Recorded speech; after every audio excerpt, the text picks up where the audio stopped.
Somebody joined, not sure who.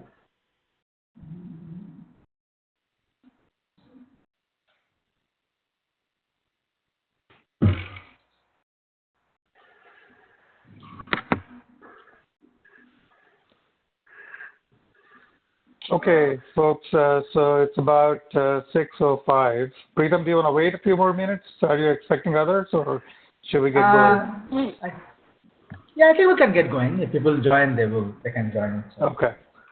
All right, perfect. Well, thank you again, everyone, for taking time on Sunday evening to attend this webinar. For those who have and been investing with us, I see a few of you on this webinar as well. Welcome back. And then I see quite a few new faces today. So welcome as well. And we'll basically spend the next hour and 30 minutes to go over the basics of the business of trust deed investments. And then towards the end of that presentation, we'll basically present to you opportunities that we have open right now for folks to invest money in. They're all, they're in the Bay Area. There are other opportunities elsewhere as well. So we'll go through those. Plus, since we have been getting some questions lately about the past deals and our prior experience and so on, we've added a few slides in today's webinar to basically, to show what other projects we have completed, what deals are in progress, what deals have been completed, and so on. So hopefully that gives you a good flavor of, the business that we've been doing for the last few years. Plus, I think we'll go a little bit more deeper today into the mechanics of how we structure these deals and what kind of options do you guys as investors have when you come and invest with us.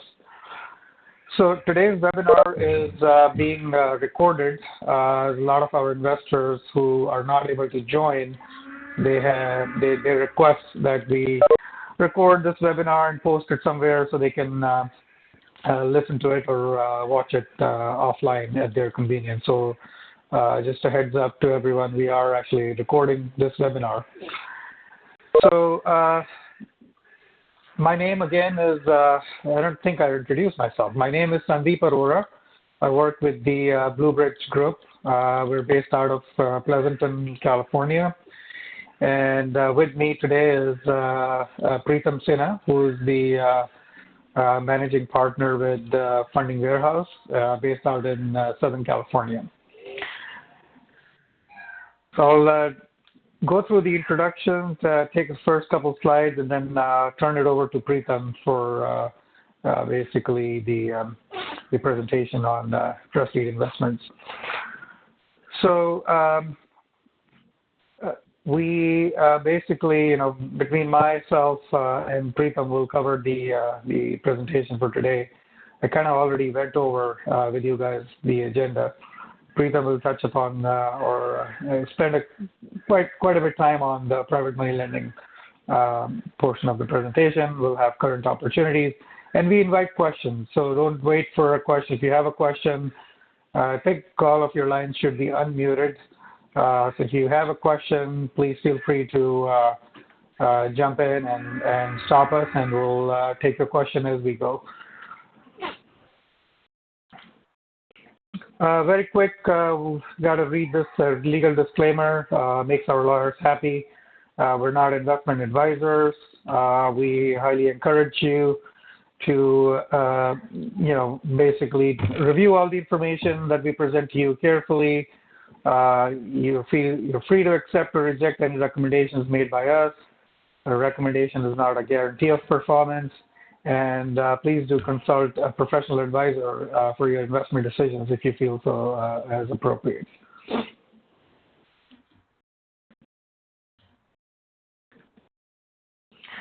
So a bit about Blue Bridge Group. I know we get this question quite a bit. We have been getting this last few webinars is what is Blue Bridge Group and what is Funding Warehouse?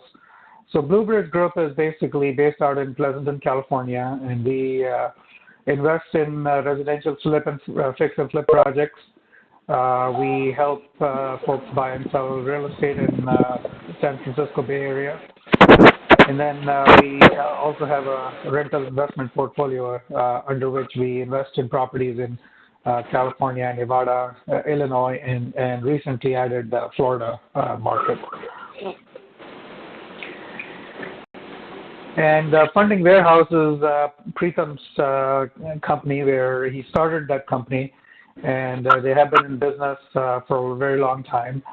And I'll let Pritam take the lead and introduce himself and his group.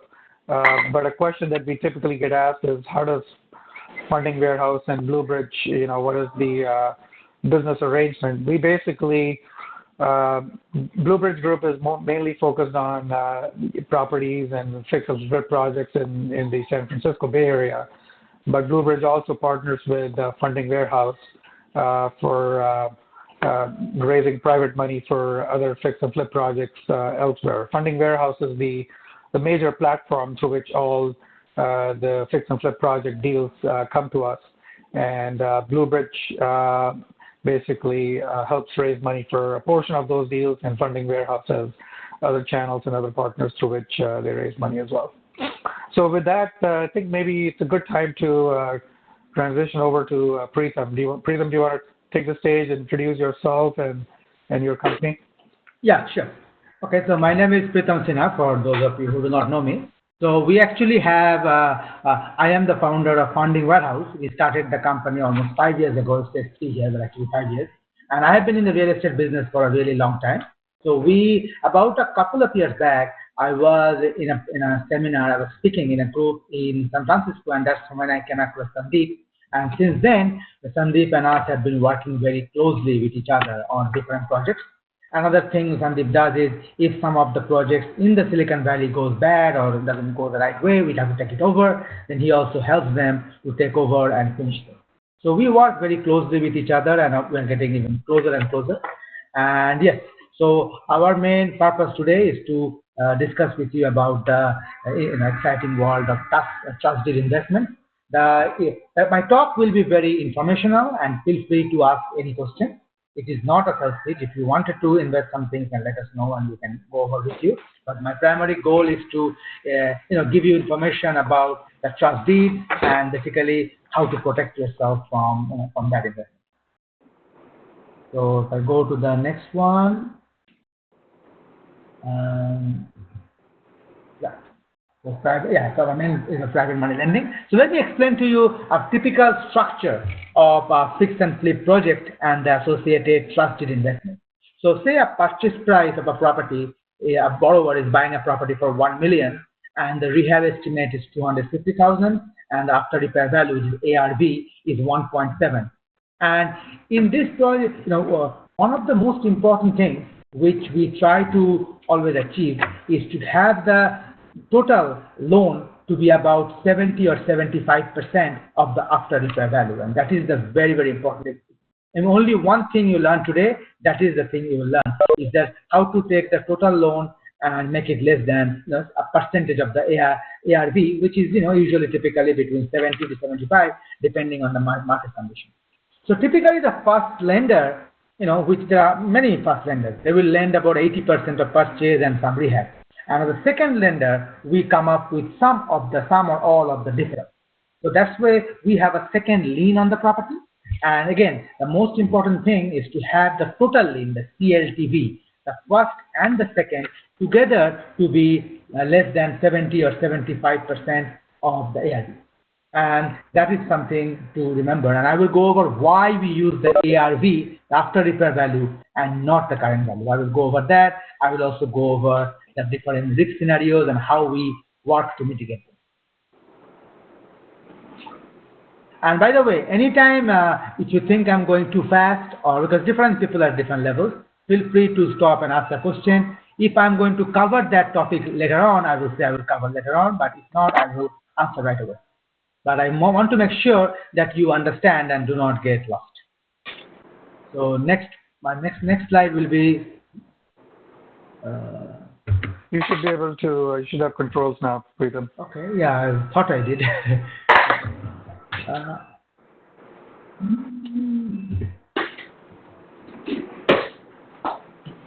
Mm, okay. Uh, it's not going.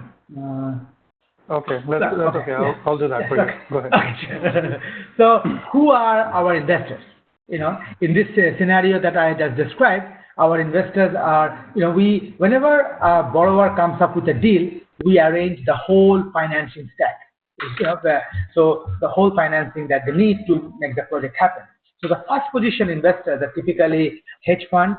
They could be banks in some cases. They could be crowdfunding platform, and that's what the first is. And then we arrange the second to offer them the whole capital stack. The second could be individual funds, could be trust managers, and could be private investors like yourself. And that is by combining the first and second, we offer a comprehensive solution for our borrowers and a comprehensive investing opportunity for our private lenders like yourself. Okay, next slide. So this is a scenario we kind of try to see how do we compare with the typical investment opportunities that are available to the public. Many people with money they want to invest, they either put it in the bank or a CD at a very, very small return, or if they try to invest in the stocks, many of them get killed because the common people, unless they really, really make it their full-time job, they are not sophisticated in the stock market. In the stock market, then they get killed by the people who are more involved. So that is very up and down. So most people have no idea. And then some people give the money to the money managers. And the problem with money managers is a lot of times they will charge a fee whether you make money or not. They will get their fee, and at the end of the day, you end up getting very little or no return with all the risk. So these are the current scenario that we have available, and then I will go over, how our stack up. Okay, next slide. So here are the advantages of investing with us. First of all, we do not. One of the most important thing is there are no fees and expenses to the investor. In a mutual fund, they charge you a percentage and other things, but we do not do that because very interesting in the world of lending is always the borrower pays for everything. If you ever got a loan from Bank of America or any bank, then you must have noticed you paid everything. The lender doesn't pay for appraisal, the lender doesn't pay for credit report. Every expense of the lender is actually paid by the borrower. Because of that, when you become the lender, then you actually do not pay for anything. So there are no fees and expenses to the investor. Secondly, there is no speculation. You are investing something that is secured by a solid piece of property. It is not like some stock where you have no control. Yes, some property which you can see, which you can observe, and something where you have some control over. So that we really reduce the speculation side of it. And also, by the way, in our investment, we always our loan is always at a percentage of the value of the property, and we are always looking at the value that is added, either there already or something that is added because of the forced appreciation. We are not relying on the market appreciation for the added value. So that's why it is no speculation, and we and we actually have very unique way, which I will go over, very unique way of structuring the deal to make it more secure and to avoid risk. And risk is the very important part of today's presentation, and I will talk extensively about the risk and how we mitigate them. And also the high return. Even though we have all these advantages, our investors typically get between 12 to 18. Now, so far, most of our second loans are at 15, but that's where we are right now.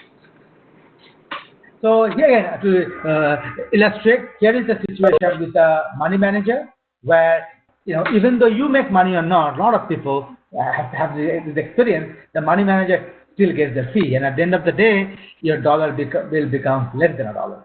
And that is a problem we have. Here, you don't have, there's no fee and expense. It's very important that the fee and expense is a very important part of any investment decision. Next slide. Yeah.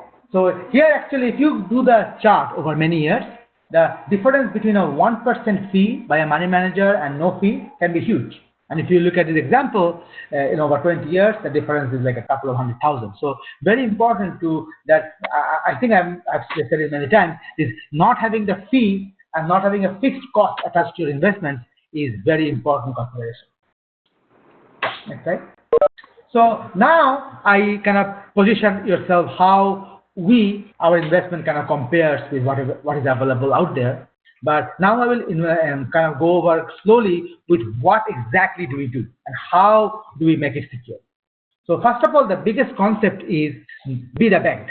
In every situation, in every thing that happens, when somebody builds a new product, everything. There's three kinds of people, three kinds of sides you can take. You can either be a consumer, that means you spend the money and you get the product. In our case, a consumer is a home buyer. They want a nice house. They're always consumers. You have to have consumers. The other one is a producer. Producer is a rehabber, somebody who does the work, who does all that. That's a producer. And the third position is to be a lender. So in anything that happens, if you think something is going to happen in any market trend, you can participate in one of the three ways. And my position is, again, people may disagree. Being a consumer is something you can enjoy, of course. Being a producer, you can make money and you can lose money also. But my position is in almost most situations, in this kind of scenario, being the lender is the safest position. Because, and my third bullet point is very interesting. I have commented on many times that in democracy they say our government is by the people, of the people, for the people. That's kind of true. But I believe it is actually by the bank, of the bank, for the bank. And if you don't believe it, look at the last downturn. Who got saved? The bank. Our whole economy, our whole laws are done in such a way that the banks are bound to win. It's a casino. In a casino, you can sometimes win, but sometimes lose. But at the end of the day, the casino is going to win. Similarly, in our real world, is the banks are always going to win. And my position is, if you cannot beat them, join them. So that's why I believe lending is the best position to be in any scenario. So now we go over the fundamentals of lending. Some people think, oh, lending is so complicated. What is there? So basically, lending consists of a lot of documents. Maybe if you have signed the loan documents, you may have signed like 50 to 100 pages, and they're really scary. But at the end of the day, the two documents are what makes up lending. Everything else are more like legal stuff to support those two documents. The first document is called a promissory note, and it is something that is used every day. It is also called a note, and it is something not exotic. That is a fundamental. Promissory note is basically where the borrower says he makes a promise that he will pay so and so for the money. He will pay the money back to the lender along with so and so interest. So that promissory note is the fundamental backbone of any private lending. So essentially, trust deed investment is a very common word. They say, oh, I invest in trust deed, I do not invest in notes. That's actually not true. Trust deed investment is buying or originating notes that are secured by trust deeds. So I will go over what trust deed is, but the fundamental number one document, number one element in a private lending is called a promissory note. And this is a very fundamental. Once you understand this, everything else in private lending is much easier. The next topic is, what is a trust deed? So you have the promissory note, but unless you attach that promissory note to a property, then that promissory note is an unsecured loan. Somebody promised, but what if they don't keep the promise? So what happens is, what makes a promissory note secure is that through a trust deed, or in some states through a mortgage, they're the same thing. It's a similar thing, they're very similar. So the trust deed or a mortgage is what ties the note to the property. So that basically says, if I make a promise to pay, that's a promissory note, and if I do not keep the promise, then I give a security interest in my property, and you can use that, either a mortgage or a trust deed, to take my property. So that makes my promise solid. So this note and a trust deed combination, these two together make everything about a private note. All other documents are just documents to support these two additional legal disclosure, but these two are fundamental in private lending. Next step. So now another very important process in trust deed investment is foreclosure, because now you have a promissory note, somebody promised to pay, and somebody then have a trust deed which says if I do not pay, then the property is my security. But what good does it do unless you have an enforcement mechanism? So the foreclosure is an enforcement mechanism where you can use the trust deed or mortgage to get the property if the borrower doesn't pay. And that is something, foreclosure is a very elaborate legal process, and this is not something you do by your own, but every state has their own procedures, and you have to initiate that through the appropriate attorney, and they can take care of you. And by the way, when I say we, in our case, in our investment that I will present, is not you as a private lender. But if you, of course, went on your own, you have to do it. But in our case, we will take care of all that. We have attorneys in place wherever we lend, and we will work with them to take care of this when and the need arises. But as I will also tell you later, we almost never have to do this because of certain things which I will discuss. So in California, it takes about 120 days. But today there are people from different places, but different places have different timing and different thing. And if you are investing in a particular state, it's always important to know what the laws in that state. And if you ever invest with us, I will of course let you know. And one of the important components we always have to remember in a trust deed or mortgage, you have a clause called assignment of rent. Assignment of rent is if the borrower ends up renting out the property and collecting rent and they don't pay the mortgage. So then while you are foreclosing, he's happy, kind of collect the rent, kind of suck the property dry, and then it takes you months to get the property. But this clause, assignment of rent, will allow you as a lender during the foreclosure process to collect the rent directly from the tenant. So, that's a very powerful clause, which I always remember. We always make sure to put that in your mortgage or trust deed document. So now, so you understood the basic components, right? The trust deed, the note, as well as the foreclosure to enforce the note and trust deed. Now, one of the questions people ask is, what is hard money and why would somebody pay 15%? Because interest rate right now is low. It's like 3, 4, 5% in different parts of the country. But hard money is what is called asset-based lending. Here, the loan decisions are made primarily based on the asset, the property, not on the borrower. It's a totally different mindset. While banks primarily rely on the borrower, and of course they take a security on the property, it is property which is the very critical component of the loan. And why would people come to us for such a high interest when they can get cheaper money from the bank? Because we are different.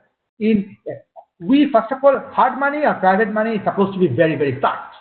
I have had some private money investors and I send them a deal and they take forever to think about it. That's not the way hard money can work. Hard money is all based on speed. And also very important in hard money is the common sense underwriting. Banks have very strict rules of what they can and cannot do. But in hard money, we can use more common sense to see how safe our investment is. And also we can personalize, based on common sense, our attention. And most important, of course, is the speed, and also understand some of these hard money loans are on properties that may not even qualify for a traditional mortgage, because the mortgage is, a traditional mortgage, the property needs to be in a certain condition. So many of our properties are supposed to be rehabbed. So they are not in a condition that is very conducive to be to qualify for regular lending. So those are very important for hard money. And another very important aspect is this asset-based hard money lending usually is for very short term. Because it is for short term, the interest is not a big factor. Nobody is going to get a 15% interest for 30 years. That doesn't happen. But if they get the money for 6 months, 9 months, even a year, and they can, in that time, they can make a huge profit by enhancing the value of the property, the cost is not big of a factor. So these are some of the reasons why there is a market for hard money. And this is not theory. We close about 2 or 3 deals every week. So this happens. So that is that. And let me go to the next one. Yeah, who is our main customer? So now there is demand for hard money, but who do we lend it to? First of all, this is a very age-old business. People have been lending private money for a long, long time, and even private money for property. You know. What we look for is our customers are people who have an idea, who can buy properties cheap, and they can add value by doing some work and then sell the property at a much higher value. So that is concept where you add value, you force the price to increase. It's called forced appreciation. For example, if you buy a two-bedroom, one-bath house, that is a little bit dysfunctional in today's world, right? If you buy a 2 by 1 and make it a 3 by 2, there has to be extra value. It's not even, you don't care market goes up or down, this will add the value. Of course, if the market goes up, it will go up much more, but at the end of the day, just changing it for 2 by 1 to 3 by 2 is a value add. Or when you're buying a property at a deep discount and doing some repair to add value, then you're forcing. So that is what is important. We are relying not on market appreciation, but we are relying on forced appreciation. And yeah, these are short-term projects. So a lot of times, because of the speed of execution and because of the the nature of the property, and because one borrower may be buying multiple properties, usually they are not very bankable. So, and because many of the times they're getting the property at a such high competition and at such a big discount to make the profit, getting the deal is more important than cost of the money. So the borrowers are more sensitive to getting the deal, closing it fast, and that's where we will always beat the bank because of the speed of execution of the deal. Yeah, next slide. So this is the whole cycle of how the whole private money lending works. The borrower finds a deal and brings it to funding warehouse. We analyze it. We arrange a first loan, and then we arrange a private money, and then together, then they rehab the project. Then they sell the project, and once the project sells, the money comes back, and hopefully the borrower can do it again. So it's a system, and we are primarily targeting borrowers who do this as a business. We really try to stay away from people who just watch a TV show and want to try it out. That's why very important for us is the borrower experience, and we try to work with professionals who are working, who do this as a business. Yeah. Next slide. So, what are the factors that we use to mitigate the risk? The number one factor, remember I said in the beginning, this is hard money. So this is an asset-based lending. We are not relying on the borrower's credit, income. That is a totally different mentality. Some people keep bogged up with that. So of course we look at that, but the most important in security for us is the equity. So basically, the equity is the difference between the total loan to value and the value of the property. And so if the market goes goes down, then that equity is what will protect us. So one of the important things to note here is when we do the value in this project, we look at the after repair value. And many people always ask me, why would you look at the after repair value? We should look at the value today. That's technically not correct, because what happens is the money for the rehab is not given to the borrower. It's kept in an escrow account. It is a third-party escrow. So because of that, if at any point the borrower leaves, we can use the repair money to finish the repair. That's why, because the repair money is already there and the chance of repair happening is very high, we look at the after repair value. So as is value, by the way, is a bit difficult to find accurately, because if the house is broken, it's really hard to find another house that is also broken. You have to kind of back calculate. But after repair value is basically calculating what the house is going to become after the repair, and then you can compare with many other similar houses in the area.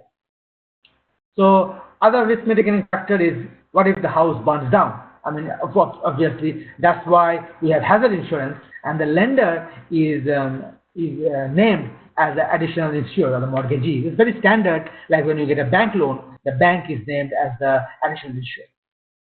And what if there are unknown liens? And that's why we have title insurance. That's a very standard procedure in the US, where you get a title insurance. The title insurance company will ensure that what you see is what you get. If you get something different, and if there are some fraud, if there are some unknown liens, then you are protected. What if the borrower runs away? I mean, that's common. I mean, then you basically get the property. And that's why I described to you, your property is what secures the loan. If the borrower is gone, you get the property. And depending on when he's gone, if he's gone right in the beginning, then you get the property. You already have the rehab money in escrow. You can use that to finish the rehab and sell for the full value. Or if the borrower runs away at the end, that's even better. Then you don't have to do anything. You can just take the property and then sell it. So you get the property, and that is what protects, protects the investment. What if the property value goes down? So that's why that's same as the number one, equity, where we said that's why we keep enough spread in the beginning, and also we lend for the short term. Both are very important because real estate value, unlike stock market, doesn't go up and down drastically. Even during the last recession, in most areas of California, the values did not go down by 20-30% in a 6 months time. They may have done that in a 5 years time, but throughout the history, real estate prices have not never dropped such a huge amount in a very short time. But it can happen. Of course, that's the worst case, and then the investor can lose some money. But if you look at last 100 years, it has almost never happened. So that's why we have the cushion. That's a very important one. And another way we mitigate the risk is we always lend to experienced rehabbers because the experience, is basically they have done it before, so hopefully they will do it again. And the chance of default and chance of things going wrong is much less. You basically deal with only professionals who do this as a business, not somebody who watch the TV and think they can do that. That's very important. And sometimes, if possible, we get cross collateral. Basically get a collateral in the second property that is like provides additional security to the lender. Yeah. Next slide.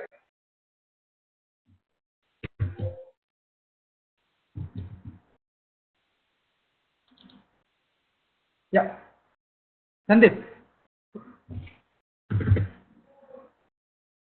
Yeah. So the next one is about risk mitigating strategies, which is which we kind of started going through. But we have some very unique risk mitigating strategies, which are quite different than what is in the out in the world. Our first risk mitigating strategy is foreclosure. Basically, hold on to the deed of trust. We can use the deed of trust as a means to foreclose on the property, and that is done by everybody. That in that aspect we are not unique. That's a very common strategy, and that's the ultimate strategy if the things go wrong. However, foreclosure, depending on the state, can take some time. I mean, California it's about 120 days, and different states are different. So we have other unique strategies which we use to achieve the same purpose. The biggest thing is people often ask me that, hey, people often say, oh, lending in a second position is risky, but the same person will say, oh, I don't mind owning the property.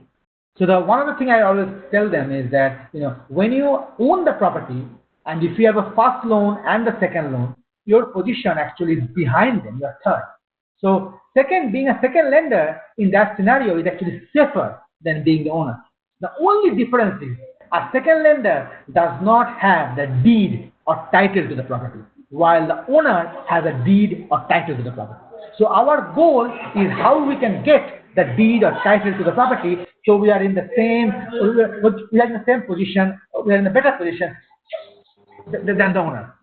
So so what happens is so these are the ways which we have devised. Other than foreclosure, foreclosure is one way by which you actually forcefully take the deed or title from the current borrower and obtain it. So these are three other ways we put in our loans where we can actually do the same way but much faster. One of them is we place a UCC lien on the borrower's LLC membership interest. Now, our rule is when we do hard money, we typically do not lend to individuals. There are many reasons for that. And one of them, actually, it is also not good for the borrower. For professional borrowers, they wouldn't do it as an individual anyway. So they can do either LLC or corporation, but some kind of corporate structure. So they buy the property in a corporate structure, and what we do is we put a UCC lien on the borrower's LLC membership interest. We put a lien in the membership interest, and because of that, if the borrower does not pay, we can not only pursue the property for foreclosure, we can actually forcefully take the membership interest of the borrower's LLC. So if we become the owner of the LLC, or it could be, if it's a corporation, it could be shares. If we somehow own, using this lien, if we somehow own the LLC membership interest or the corporate shares, we now own the entity that owns the property. So we actually then own the property. So this is a quicker way, is much faster than the deed of trust foreclosure in most states. So this is a quicker way of getting to the property, which is our goal at the beginning of this slide. And the third option is called where we have somebody in our company becoming a member of the borrower's LLC. Now, this is actually not that uncommon in the venture capital world, but it's very uncommon in the real estate world. So what we technically do is we put somebody we know as a director or officer in the borrower's company or LLC. And then they have a contract with the other member who is the borrower that if the borrower does not pay, then they can take over the company. That is one of the membership agreements or shareholder agreement. We modify that. So basically, we put somebody in the board who can take control of the property in case the borrower is unable. Sorry, in case the borrower defaults on the loan. So that's a part of the intercompany agreement, which we can use to take over the borrower. So basically, all method 2 and method 3 achieve the same purpose. At the end of the day, method 1 also achieves the same purpose. The purpose is how we become the owner of the property. And we always try to do whatever is the easiest. We try to do all of them at the same time. And if the borrower somehow has any issue or question or something, he can try to block one of the methods. We will use that. So this is called redundant. These 3 ways of going to become the owner of the property are redundant. But having redundancy is good. If something fails for whatever reason, we have another way of getting to the property. Now the 4th way is actually the personal guarantee. That's actually even stronger, and that's the way we use most of the time, where all our loans are personally guaranteed by the borrower. And if the borrower doesn't pay, we can actually go after the borrower personally, and we can go after everything else that he has. It's a lien, and we can collect for a long time. We can start the full collection method. That is not something we like to do, but we use it as a leverage. We can tell that we can do 1, 2, and 3. It will take some time. Or if you deed us the property, if you give us the deed voluntarily, then we can relieve you of the personal liability. And usually most of the borrowers like that, because for them it doesn't make sense to fight with us on 1, 2, and 3, because they will eventually lose. It's just causing a delay. If they have any sense, they will usually use the 4th method to deed us the property. So these are the 4 ways we typically use to get to the property, and that actually mitigates the risk for our private lenders. Again, to remind you, this is actually a step that can be taken by the private lender. But in our case, we actually service our loan. So all these, we will take care of it for you. It's more like you're buying a house with a property manager. I always have to compare. You own the note, but we act as your servicer. So we take care of all this on your behalf. So you don't have to learn or know about this. You have to know about this to still safe, but you don't have to do anything. And there is a 5th way, which is actually even better, which I use whenever I can, is where instead of the borrower taking title in the borrower's entity, we have some other entities, not our main company, but other entities, which we sometimes urge the borrower to take a title in that. In that case, if the borrower doesn't pay, we don't have to foreclose or do any of them. We already own the property. The borrower has a contract to get the profit if they make all the payments, but since they did not, the borrower is out. So that's the 5th strategy, which we are sometimes able to use. So that goes into our risk mitigating strategies. So can I ask a question? Yes, sure, go ahead. Yeah. So in all the projects you have done in these years, how many times did you ever have to go through one of these mitigating strategies? I would say about 5%. Okay. So yeah, I mean, and we will. I think in our slides we have a couple of examples. I mean, I can go over some of them, but a small percentage. And different projects, when something happens, we take care of in different ways, in whichever makes sense. But it's different strategies for different projects. Okay. And another question. So, what is the risk to us as an investor if the project does not complete it in the 12-month or 9-month period, whatever? Yeah. One thing I always tell investors, very important, is at the time of when you get the note is usually we do all our notes for most of our notes for 1 year. See that 1 year, yeah, you have the right, to be paid. But I always say that 1 year is more of an estimate than something written in stone. I mean, ultimately, the borrower is going to sell the property to pay you back.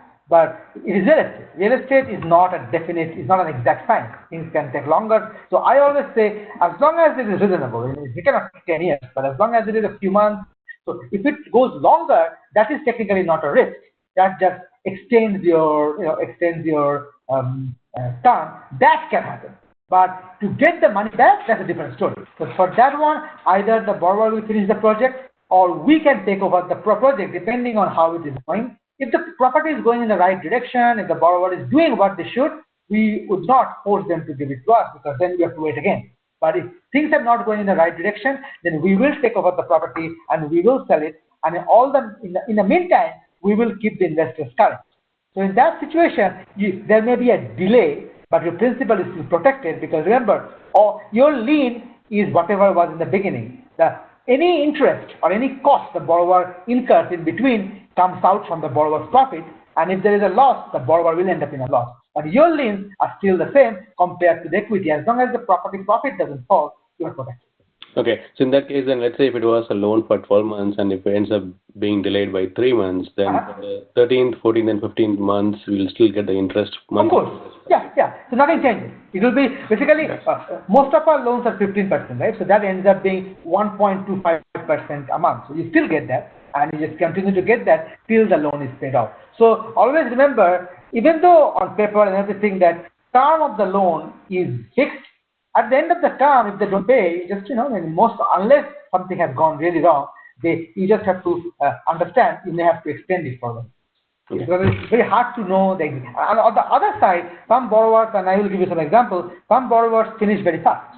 And a lot of lenders charge what is called prepayment penalty, but we never do. Actually, we are happy because then it's a good behavior. We want to reward, not punish a good behavior. So sometimes when we pay it very quickly, and if that happens, then we always, every week we close a few loans. So we always have other investments. We let you know when you can choose to take the money and move it to something else. So, okay, thank you. Okay. So, these are some of the summaries of what to do and what not to do. Always use escrow, always have collateral, always get a note and deed of trust, know your lien position, get the ALTA policy is basically the title insurance policy. Always make sure you are on the hazard insurance. And another very important thing is you always have to go, either you are a licensed broker or you have to go through a licensed broker. The reason for that is, different states are different, but in California, there is actually usury law, where if one citizen lends to another citizen for anything more than 10%, including all the costs. Remember, appraisal, points, anything, any cost borrower incurs. It's a very complicated calculation. If it goes more than 10%, then it is usurious. And if this usurious, the judges can and have done the following. They can whole loan void, and they can make you pay back 3 times the interest you collected. So it's very, very dangerous. But if you go through a licensed broker, there is no limit on how much interest you can charge, and that's why payday loans, banks, they can charge a credit card, they can charge whatever they want. As long as the loan goes to a licensed broker or a financial institution, then it's there. But if you lend directly, that a lot of people make that mistake, and they get into trouble. So next slide. So a quick question. Go ahead, yeah. On your previous slide, you were talking about hazard insurance, right? Yes, so what yes. kind of hazards will it cover? I'm especially interested in earthquake. Oh, okay. Hazard insurance covers typical insurances people get on their loans, and that will be, what they call fire, wind, and all those kind of stuff. Earthquake is a delicate issue.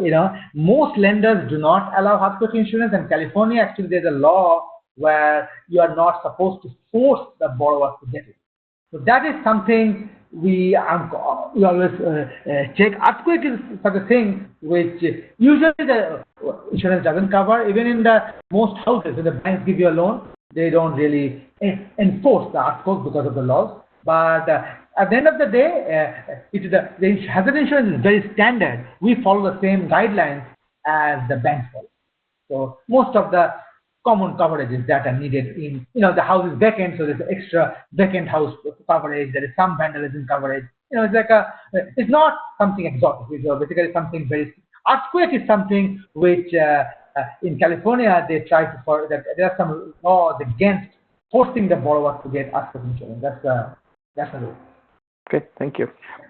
Plus, I would just add to that. So the insurance, especially when you're buying a property and you're adding square footage to it. So that's like new construction, and gets involved there as well. So the lender, as a lender, we make sure that not just an existing as-is purchase is covered, but say a borrower is expecting $300,000 worth of rehab, and that rehab portion is also included in the policy. So there is some benefit that comes back to us in case we need to use that policy. So it's not just a standard policy you would buy for your home. It's a much more expensive. So give you an example, like $1 million purchase would cost you about $4 to $5 grand a year in insurance to cover these type of vacant property and adding square footage new construction type policies. Yeah. Okay, so the next slide.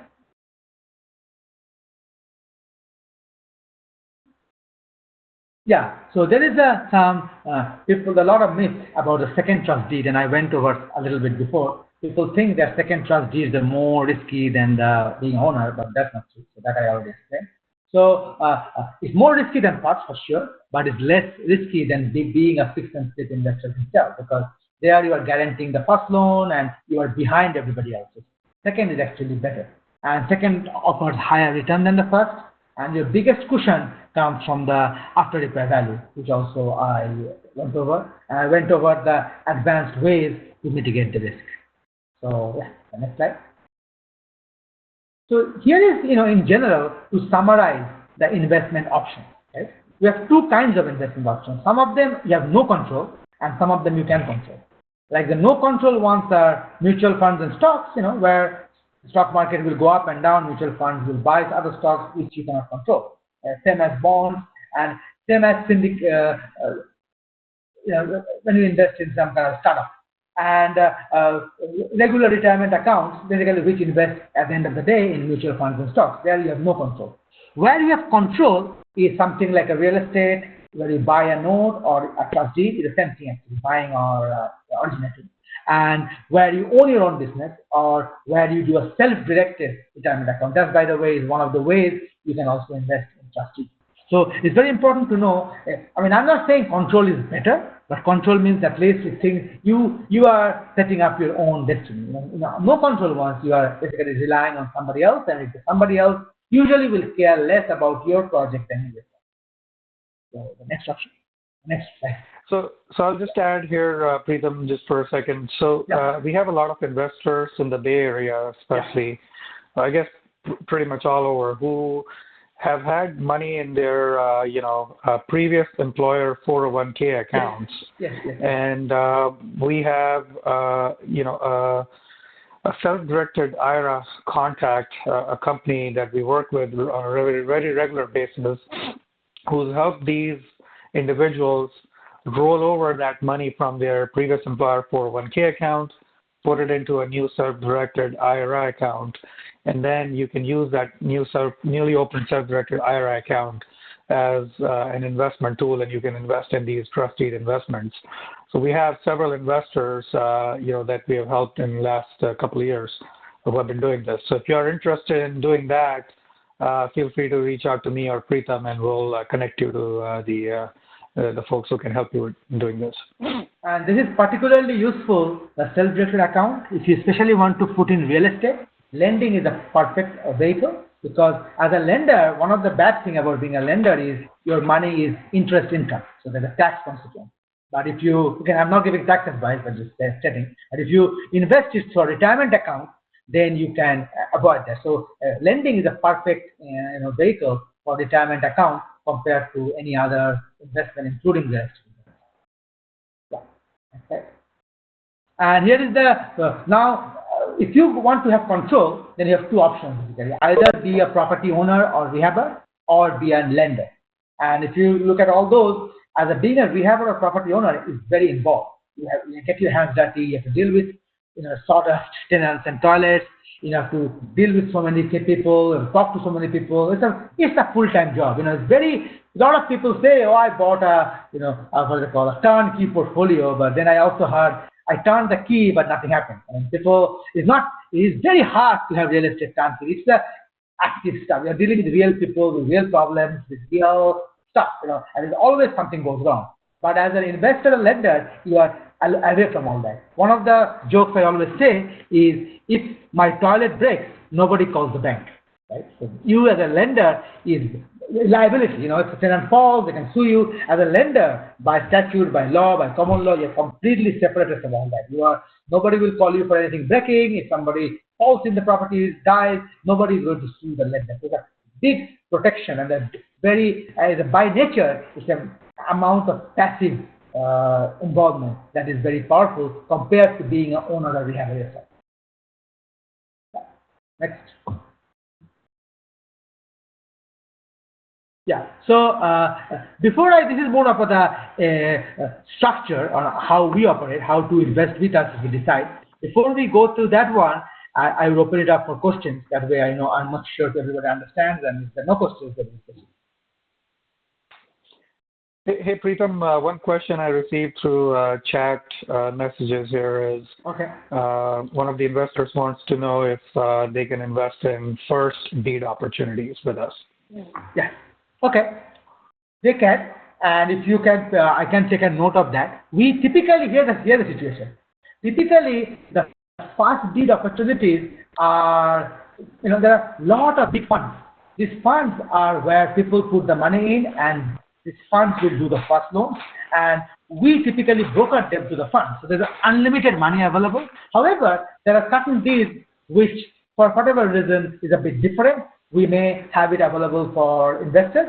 Also, in the future, not in the very near future, we are opening a fund where people could invest, and that fund will invest only in first class deals. So that's an option. And for right now, to invest in individual first class deals, we do have opportunities once in a while, and I think I got one yesterday. I will study that, and sometimes which are not really suitable for the institutional one, so then I can come to private people for doing that. And most of the times, I think these first deeds, guys, they do go for like 9-10% interest rates. Yeah. So, yes, there is an opportunity to invest, but you will be looking at a 10% investment versus 15% that you get on second.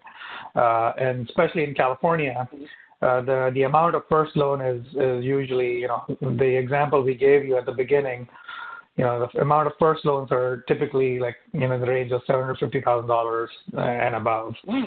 There are properties and opportunities elsewhere where the first loan amount is a lot less. And so anyways, yes, it is. The answer is yes, we can do it, but there are, there are few opportunities and lesser returns. Yes, and also other thing to remember is first deed opportunities, especially maybe some small ones, may be available out of state.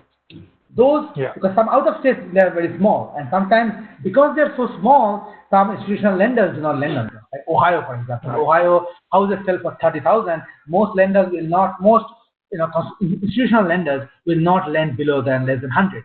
So that could be an opportunity there. With a different structure, different arrangement.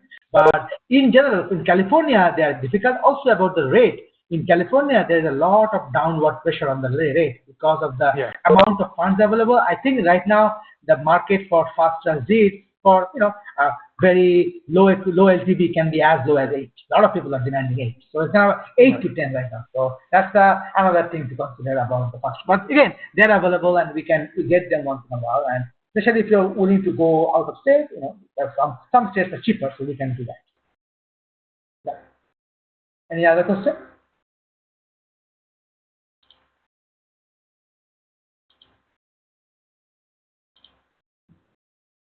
Okay, Okay. doesn't look like it. That's good, like either I did too well or too bad.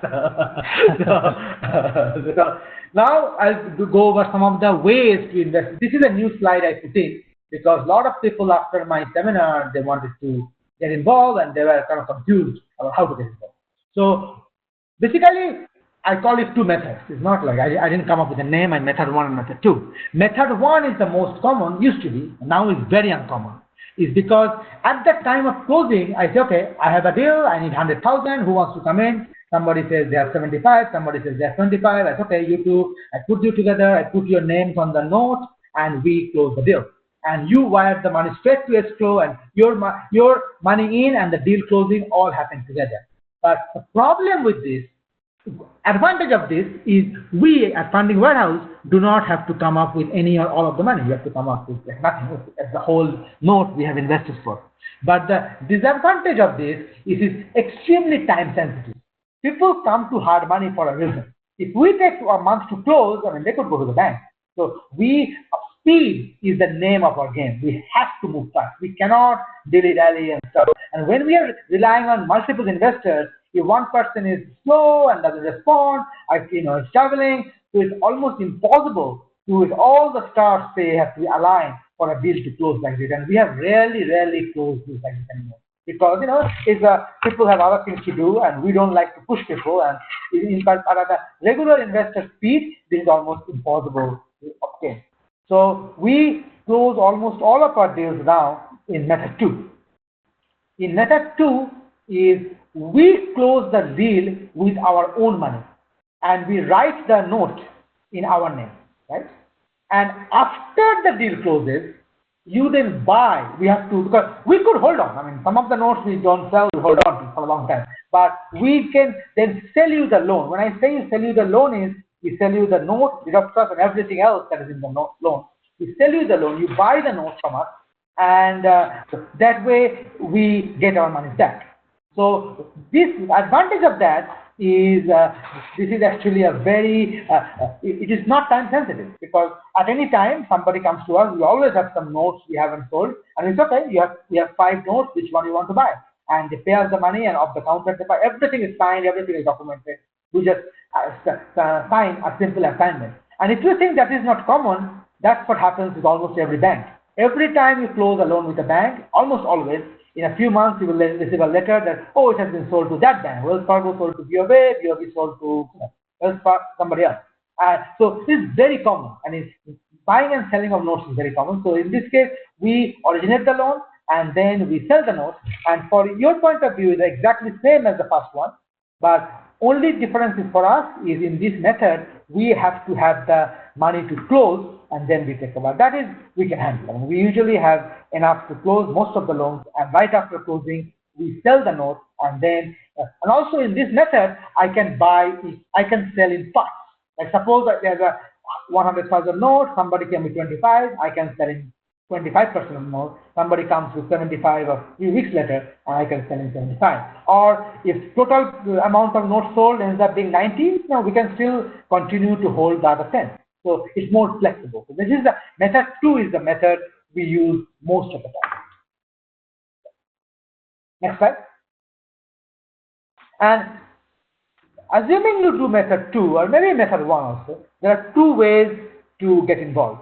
If there are 1 to 9 people, that's the kind of regulation. You cannot have 1,000 people in one loan, because if you have 1 to 9 people in one note, say, there's a 100,000 note, there are 9 people, somebody 20, somebody 30, somebody 20, and then we come up with 100,000. As long as I know who are there at the same time, either before we do the loan or after we do the loan and you're buying the note from us. I know everywhere at the same time, I can write all the names A, B, C, and D and the percentages, and we can sell the loan to you. That is one way.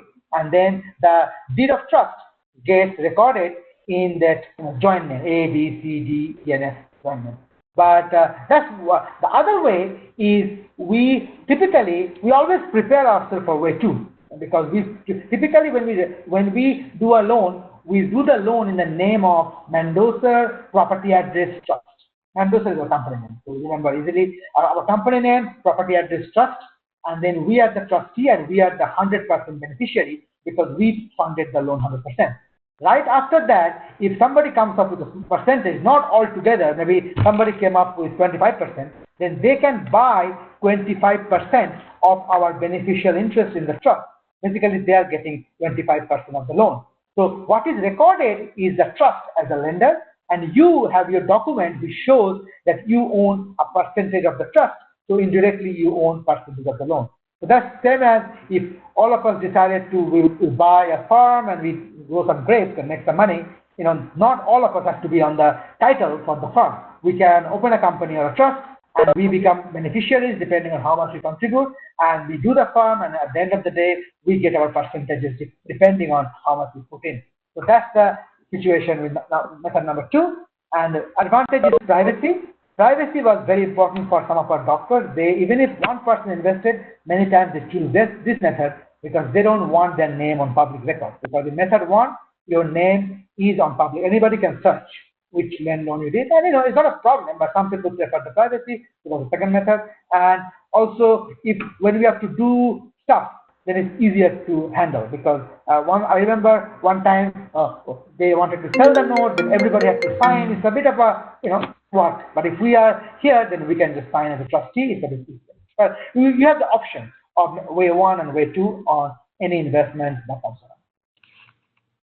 So if you have any questions on that, you can ask us now or you can ask us offline. But this is more about the technicality of how we do this. Okay. So the next slide. Yeah. The next slides are, I'll go over some of the examples, which I know people have been asking, and I have been kind of now collecting all these before-after pictures from the borrowers. So not always successful, but I will make this better and better. This is one we did in Seattle last year. So these are the before and after pictures.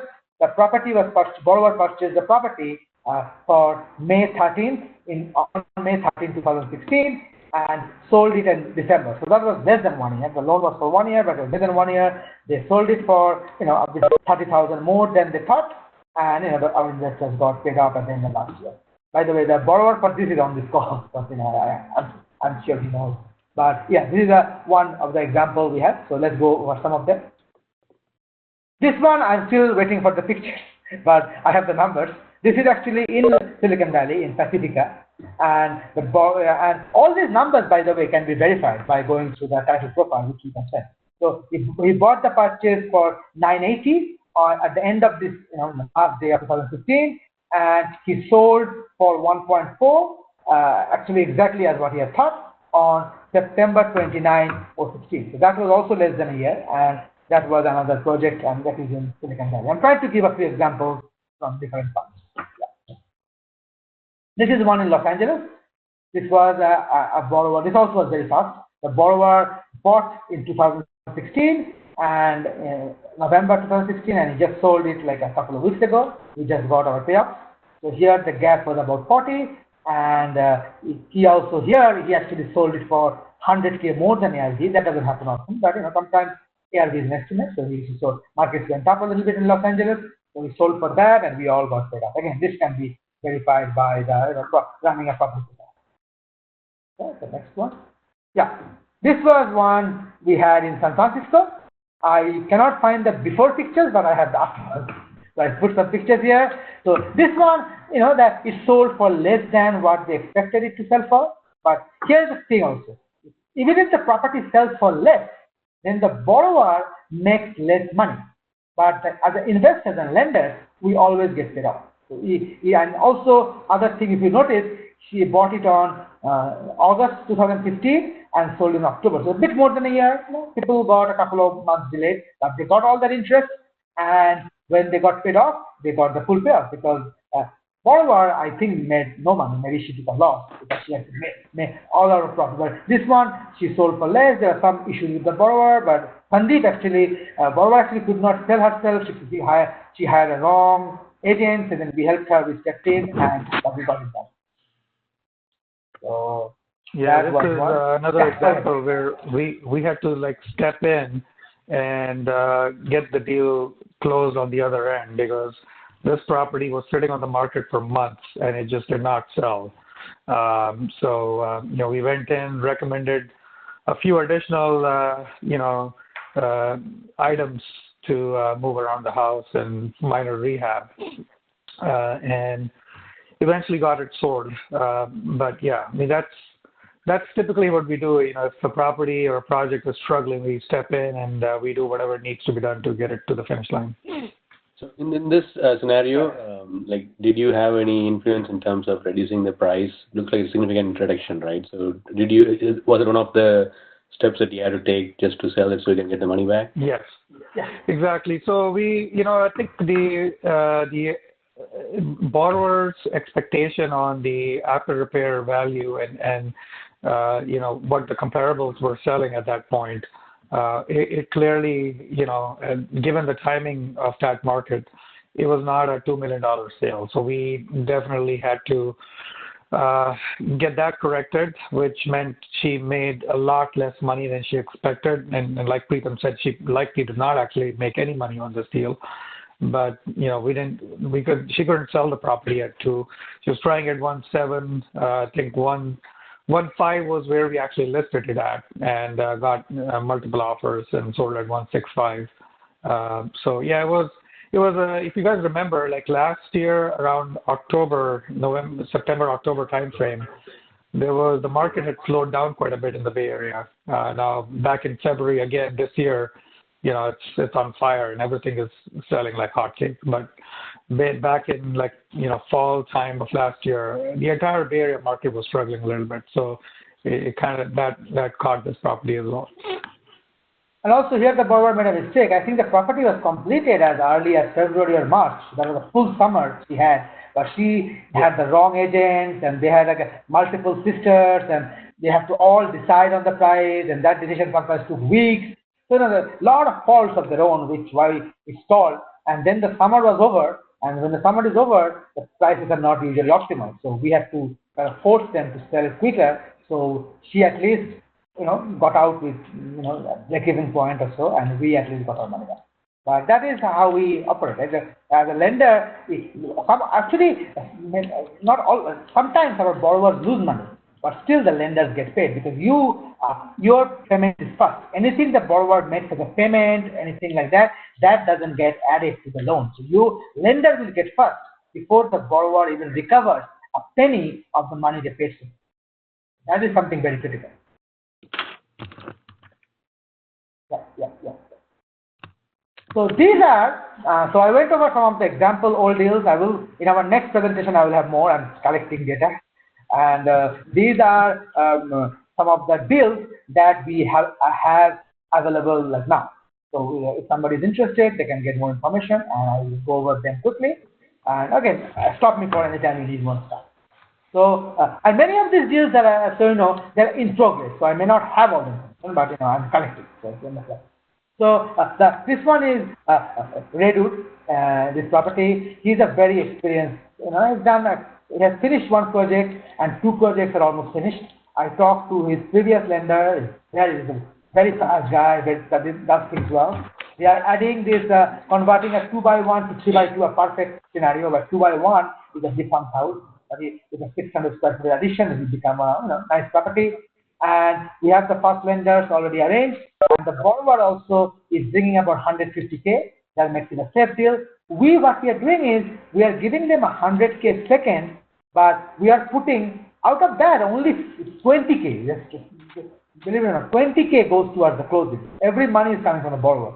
We are holding 30K as a rehab escrow, which together with our rehab escrow and the first lender rehab escrow will work together in conjunction, and we are holding 50K for at least 6 months payment. So we actually are more and more pushing the borrower to put a big amount of money upfront.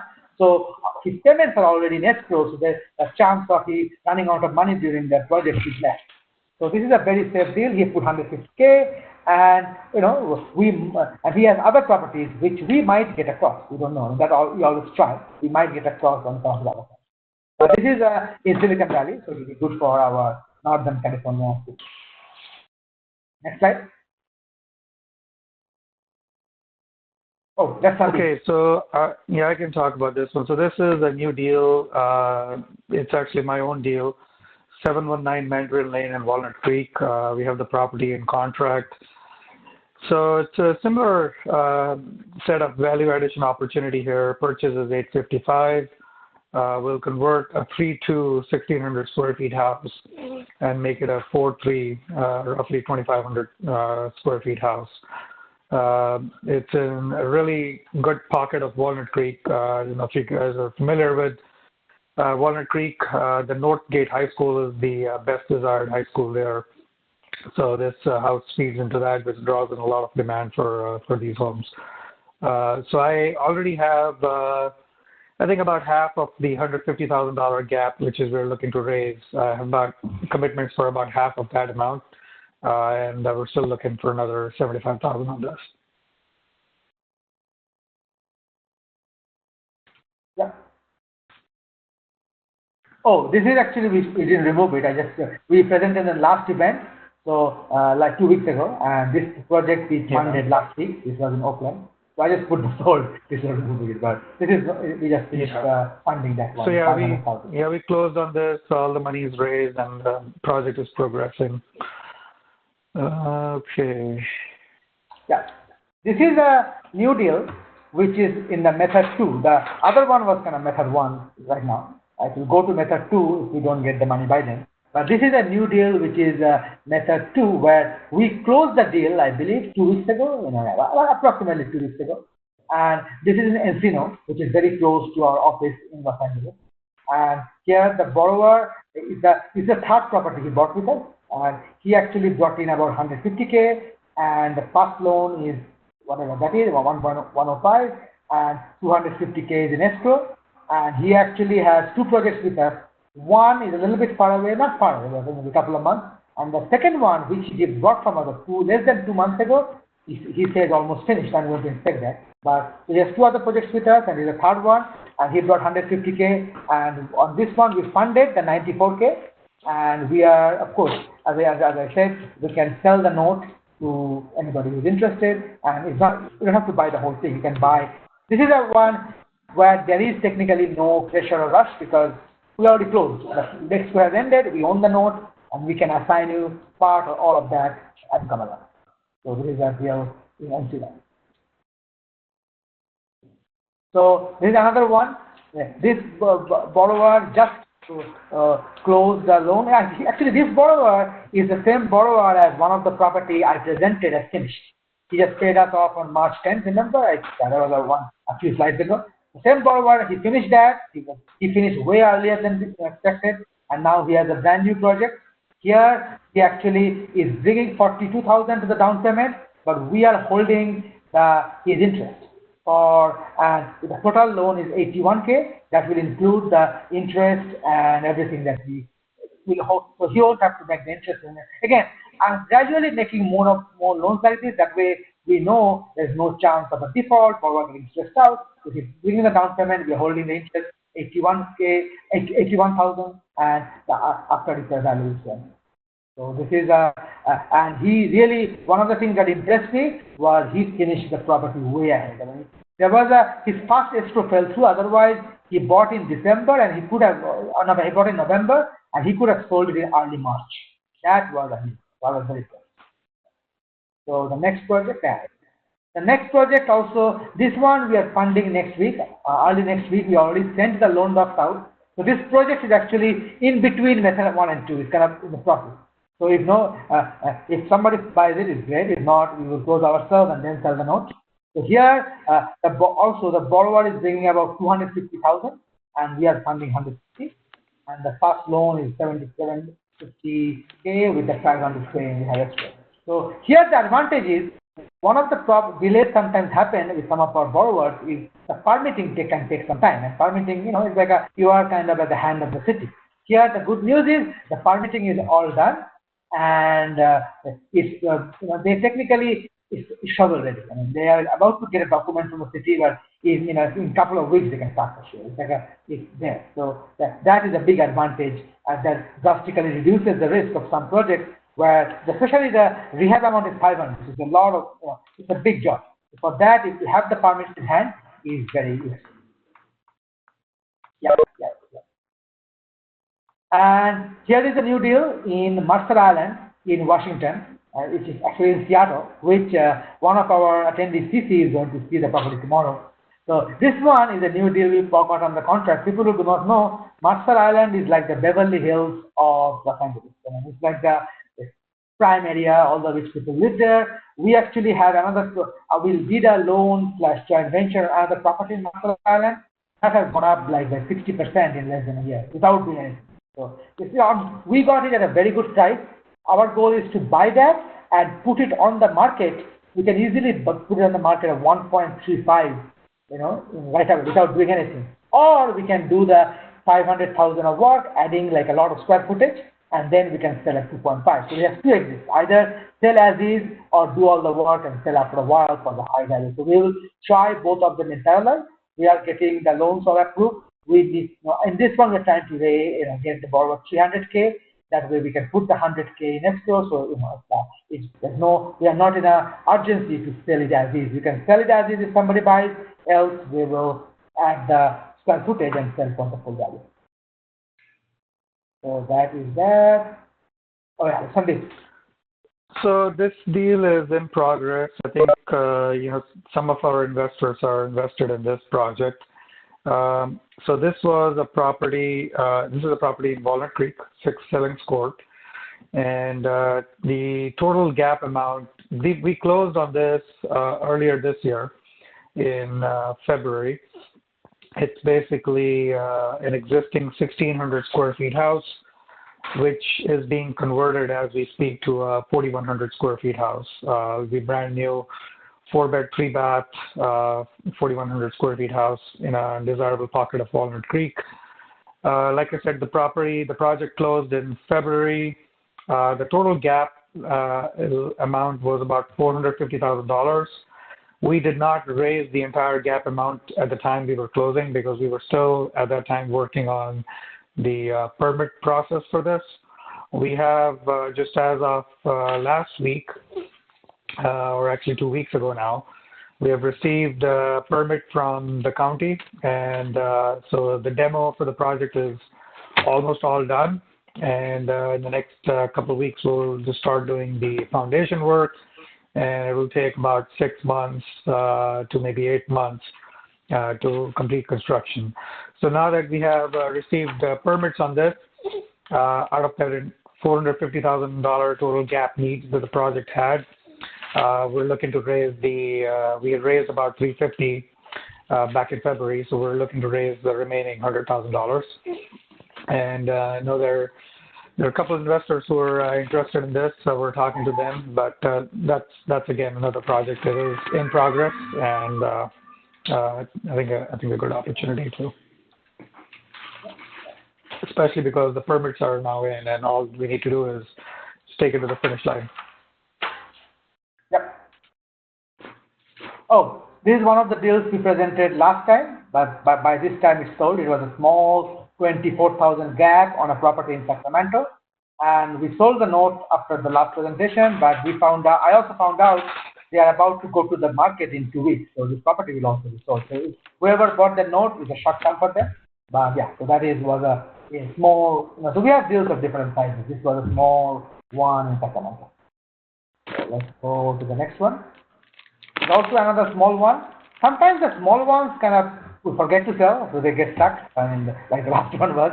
So here the borrower bought 10% of the purchase. It's 351 price, and after repair value is 550. Pritam, by the way, is I think in the Santa Cruz area, in that area.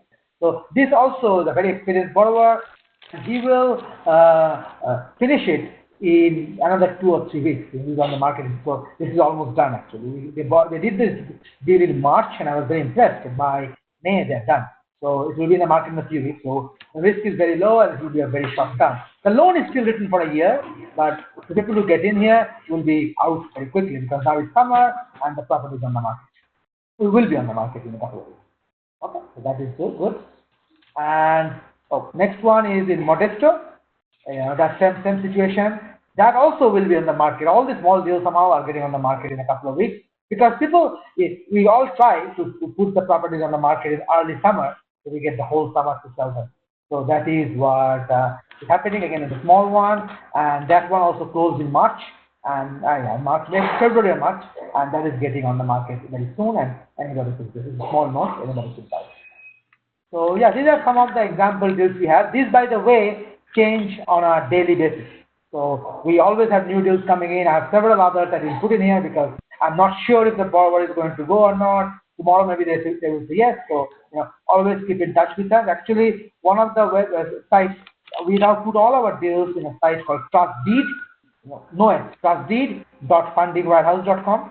So if you go there, I try to put our latest deals there. So we just updated it last Friday. But let us know whenever you're interested, and we can let you know what exactly is available at that time.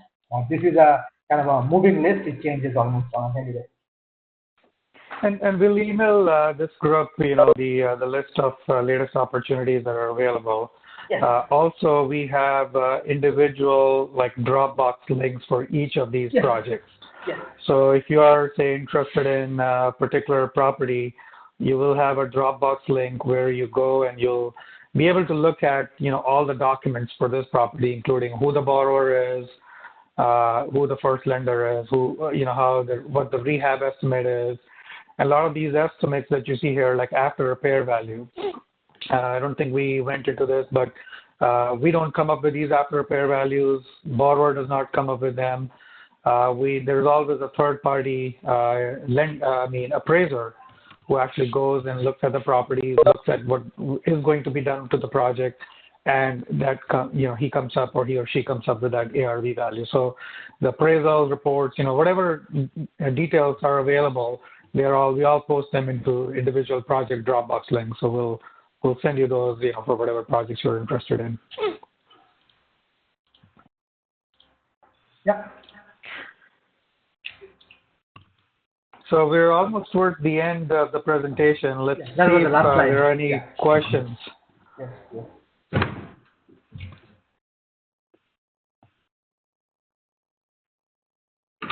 And while we're waiting on questions, Pritam, I can quickly share with this group the updates. I know a couple of investors here have invested in our Cabrillo Avenue, Santa Clara property. Okay. Yes.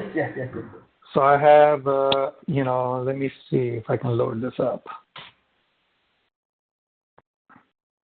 That is one project that we took over, and Sandeep, being our partner in Silicon Valley, he is the one who worked on that, and the project is almost ready to go on the market. So Sandeep may have some pictures. And so I don't know if you guys can see the screen or not.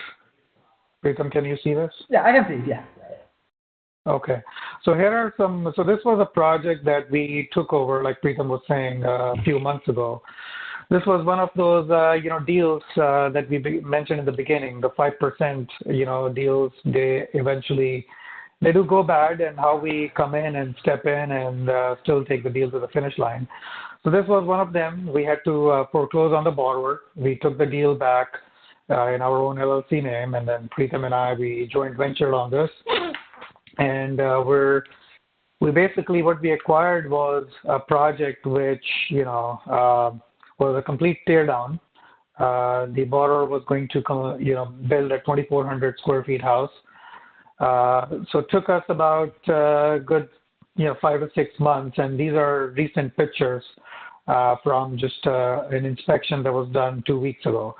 So every time the lender draw process, every time we basically complete a phase of construction, the first lender sends their home inspector, who actually goes through the property and takes these pictures and reports, and that's when they release money to us to move on to the next stage for construction. So these pictures were taken about 2 weeks ago. So this is a property in Santa Clara. Exterior is all done, and interior also, most of the stuff is complete. Overall, the project is about 85% done. We have some work still left on the exterior driveway, which is the only last holding item for this project. And that's pending an approval from the City of Santa Clara. soon as we get that, we'll be done, and we're looking to put this project on market for sale in next 2 weeks or so. So there, just an example of a property we had to take over, and we're so close to the finish line now.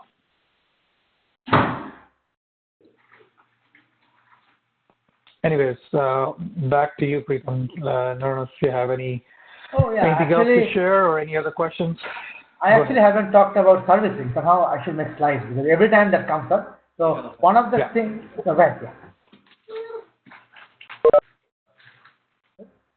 was there a question? No, go ahead, Pritam. Yeah, I was going to talk about servicing, and how that works is, for all the loans that we originate, we offer a full service servicing at no cost to the lender. As I said, lenders don't pay for anything. Most of the brokers, when they offer these loans, for example, the borrower pays 15% or whatever, 10%, and they take a couple of percent from that for servicing fee and give the rest to the lender. Right now, we do not do that. We basically make our money on the point. Oh, by the way, that's another question that people often ask: how do we make our money? We make our money from the point fees that we charge the borrower.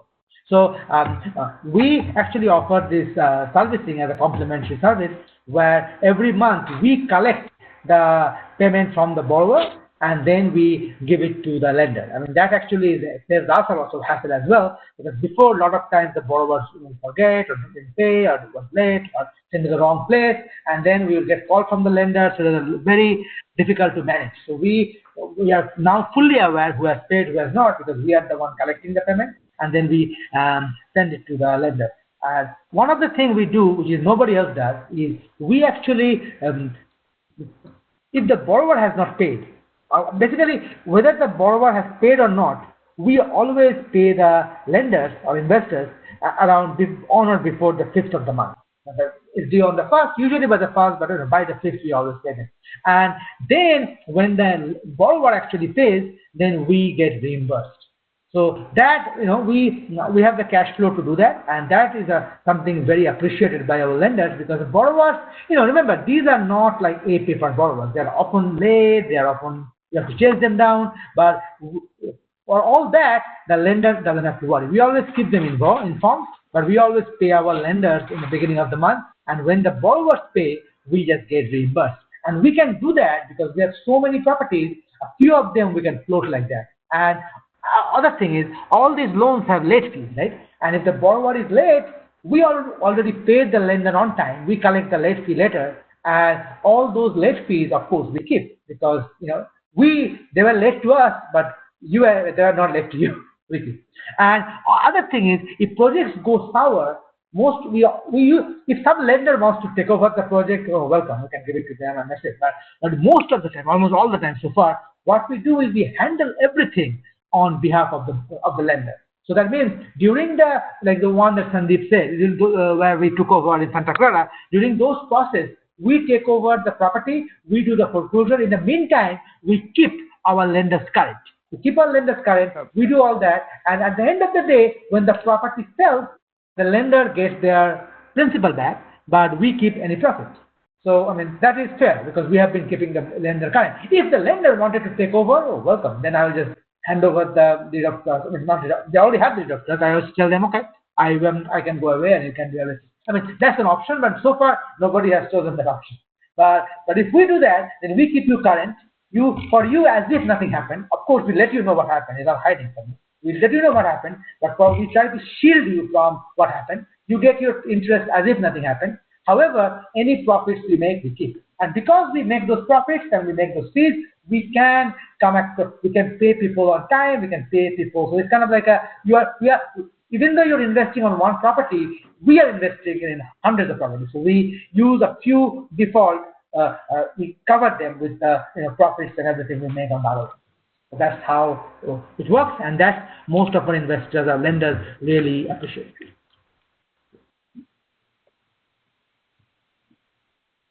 Okay, very good, guys. Any last questions? I know we've been on this for last hour and 30 minutes.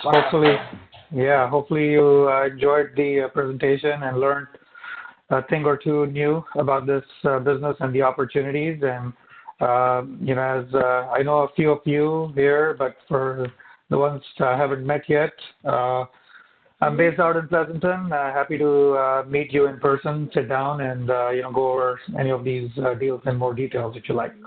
My information is there. Pritam's information is there as well. So do let us know. So let me ask if there are any other questions before we wrap this up.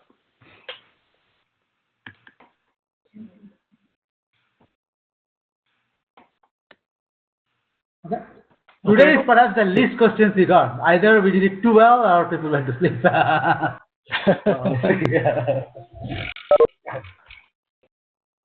Okay, well, thanks again for joining, guys. We'll see you again in about 2 weeks. We're trying to put a schedule now and trying to get these webinars done once every 2 weeks or so.